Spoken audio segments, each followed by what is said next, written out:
Right, hello.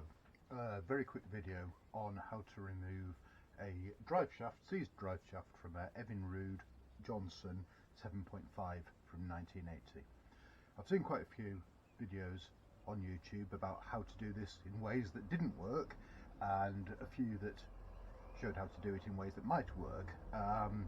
All I can really do is share with you the way that I did it, and I'm pleased to say it has worked eventually.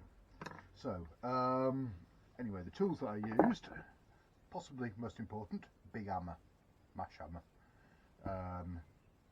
3-pound lump hammer, that one. I used this thing, which is a ball joint remover. I used this, which is full of a 50-50 mix of acetone and ATF, that's automatic transmission fluid.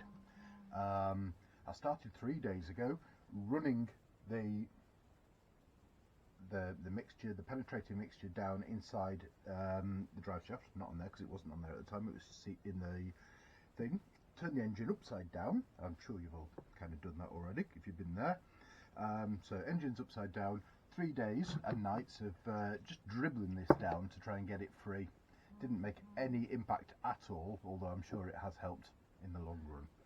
Finally, what I did was I fabricated this device here. Now, I've seen a few descriptions of this on the internet, but I haven't seen any pictures. So this is the one I made anyway.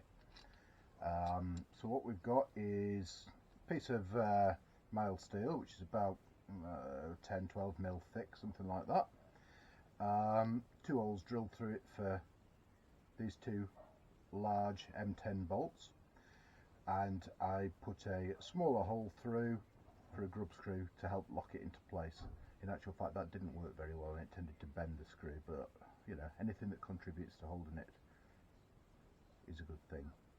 Finally, we've got the base plate. So in order for it to work, let me demonstrate with this pen. I also had to use a block of wood just to lift it up.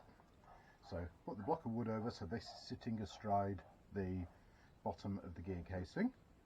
I then put my lower bit of metal on, my upper bit of metal on. Now the pen represents the drive shaft, so I locked that up using that. That didn't hold very well, so what I found necessary, and this is something that I haven't seen anybody else doing on YouTube, was I bought a whole load of 10mm Jubilee clips, and I put them on there. Put about 5 of them on, I think, in total, but I could just put as many on as possible. The big problem here isn't really the fact that it's seized. The problem is that it's impossible to grip the drive shaft without fear of damaging it.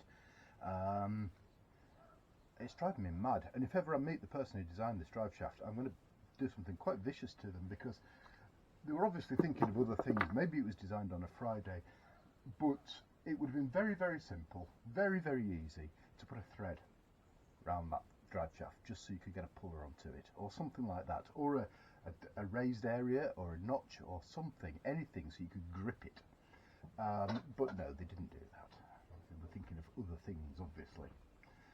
So anyway, got that on there like that. Whee, all my bits going everywhere. Tighten these nuts up, tightened it. Took an enormous amount of pressure to try and get it done. Really loads of pressure. And eventually, once I got it so it was absolutely bar rigid, it still wasn't moving. I then got my puller out, eased that in, gave it a very sharp tap with a hammer, and away she came. But like I say, that wasn't a swift thing. It took 3 days of adding penetrating fluid, jiggling it about. I had to, this is I think Mark 3 or Mark 4 of my puller design, because I originally started with smaller, maybe 6mm bolts, something like that, and they just snapped or bent or various things. So it took a lot of work, a lot of time and a lot of effort, but don't be disheartened, because you know the alternative is you knacker your motor, and nobody wants that, do they? So anyway, just thought I'd share that with you. Have a lovely day. Bye bye.